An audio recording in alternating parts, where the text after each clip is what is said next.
थार वालों को लगता है कि जब तक थार मॉडिफाई ना करवाई जाए तब तक मजा नहीं आता है। आपने अक्सर देखा होगा कि हिमाचल प्रदेश में खासकर पंजाब, हरियाणा, दिल्ली से जो पर्यटक आते हैं थार में सवार होकर, उनकी थार बहुत मॉडिफाई करवाई हुई होती है। और जो है मॉडिफाई होती है तो जाहिर है कंपनी ने जब गाड़ी बनाई है तो उसने अपने हिसाब से बनाई है। कंपनी कंपनी है, उसने जरा भी कोई चीज़ इधर उधर नहीं बनाई है। लेकिन जब हम मॉडिफाई करवाते हैं, टायर बड़े लगवा देते हैं और ज़्यादा मॉडिफाई करवाते हैं तो फिर कानून कहता है कि ये गलत है। ऐसे में जो है फिर भी लोग करवाते हैं, मॉडिफाई करवाते हैं, चाहे बाइक हो या फिर थार हो या कोई अन्य कार हो। अब ऐसा ही एक मामला सामने आया जहां चालान हो गया मॉडिफाई थार का, वो भी 1000, 10,000, 20,000 नहीं, 1,05,000 के करीब चालान हो गया। कैसे हुआ ये चालान वो युवक खुद आगे बताएगा, लेकिन चालान ये 1,05,000 के करीब किस आधार पर हुआ होगा वो तो मंडी पुलिस ही बेहतर बता पाएगी। लेकिन फिलहाल ये आप गाड़ी देखिए, ये वो थार है। जहां तक हमें इस पे कुछ लगता है, वैसे मेरे पास तो थार नहीं है, ना ज़्यादा जानकारी है, लेकिन तस्वीरें देखकर जितना लग रहा है कि ज़्यादा कुछ इसमें मॉडिफाई नहीं हुआ है। बाकी आप बताएं जो जानकार हैं कि क्या मॉडिफाई वाकई में 1,05,000 का चालान बनता है या फिर बाकी चालान जो हुआ वो कागजी तौर पर जो है कागजात ना होंगे तो उसका हुआ होगा। खैर, मंडी में इस युवक का थार का 1,00,000 से ज़्यादा का चालान हो गया। जब चालान 1,00,000 से ज़्यादा का हुआ तो अब ये जो है भाई साहब जो हाथ में कुछ पन्ने लेकर एसपी ऑफिस पहुंचे। एसपी को बताया कि रंजिश के आधार पर मेरा चालान हुआ है, मेरे करीबियों का चालान हुआ है और जो है चुनकर कहीं ना कहीं मुझे निशाना बनाया जा रहा है, ऐसा उनका कहना है। फिर वो एसपी के पास पहुंचे, पूरी बात वहां पर उन्होंने बताई कि ऐसा हुआ, ये कागजात दिखाए, मोबाइल में कुछ चीजें दिखाई।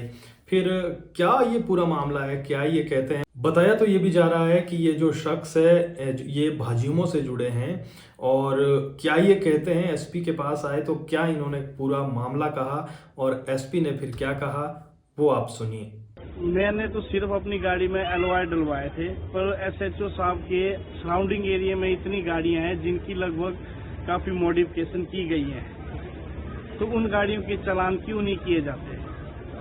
और मैं ये बोलना चाहूंगा कि उन्होंने पर्सनल रंजिश के चलते कांग्रेसी नेताओं के दबाव में आकर ये सब मेरे चालान किए गए हैं और मुझे इसके अलावा और कई चीजों से भी उन्होंने मुझे परेशान किया है। मेरी बेटी है 5 साल की, उर्वा रुमानी, तो वो नाटी क्वीन के नाटी गर्ल से काफी वायरल हो चुकी है। तो आज के टाइम में उसे काफी स्टेज शो मिल रहे हैं, काफी उसे सीरियल के ऑफर आ रहे हैं, काफी एड के ऑफर आ रहे हैं। तो मैं नहीं समझता कि जिस हिसाब से एसएचओ साहब मेरी नेगेटिविटी पब्लिक में फैला रहे हैं, तो मुझे नहीं लगता कि ये मेरे लिए और मेरे बच्चों के लिए भविष्य में सही रहेगा। तो मैं उनसे यही आग्रह करना चाहूंगा कि अगर वो चालान के बजाय नशा तस्करों की तरफ ज्यादा ध्यान दें और खनन माफियों की तरफ ज्यादा ध्यान दें तो ज्यादा सही रहेगा।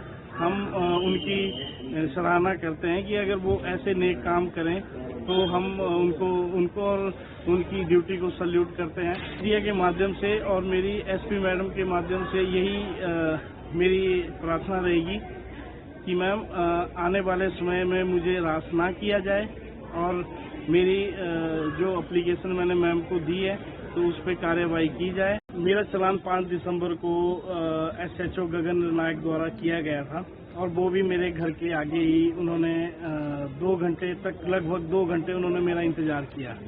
वो आपसी रंजिश के चलते मेरे साथ ये सब दुर्व्यवहार कर रहे हैं। उन्होंने 1 महीने में मेरे साथ जो मेरे करीबी लोग हैं उन्होंने 2 महीने में कम से कम 20 चालान कर दिए। उन्होंने मेरे साथ करीबी जो भी मेरे साथ बैठे हैं और औरों के बोलने पे उन्होंने चालान करने, है ना जी। और घर से वो बुलेट मंगवाते थे फिर चालान करते थे। ऐसा नहीं कि रोड पे चली हुई है गाड़ी या सड़क पे चली हुई है, बस उन्होंने फोन करके घर से बुलेट मंगवाने, भाई तू पुलिस स्टेशन ले आ, ये कर ले, फिर वो चालान करते थे। मैंने उनको इतना बोला, मैं क्या सर अगर इनकी तरफ आप किसी और चीजों पे ध्यान दे तो ज्यादा बढ़िया रहेगा। बस यही बोलने की मेरी देरी थी। और उन्होंने लो जी वर्दी का वो बोलते तू मेरे को सिखाएगा, वर्दी का वो बोलते मेरे पास कलम है, मैं तेरे को चाहूँ तो अंदर ठोक सकता हूँ किसी भी केस में।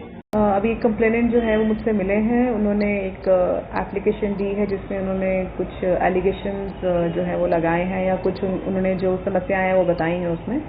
तो उसमें इंक्वायरी जो है वो मैं करवा रही हूँ, उसमें जांच की जाएगी और एज पर लॉ जो है वो एक्शन लिया जाएगा।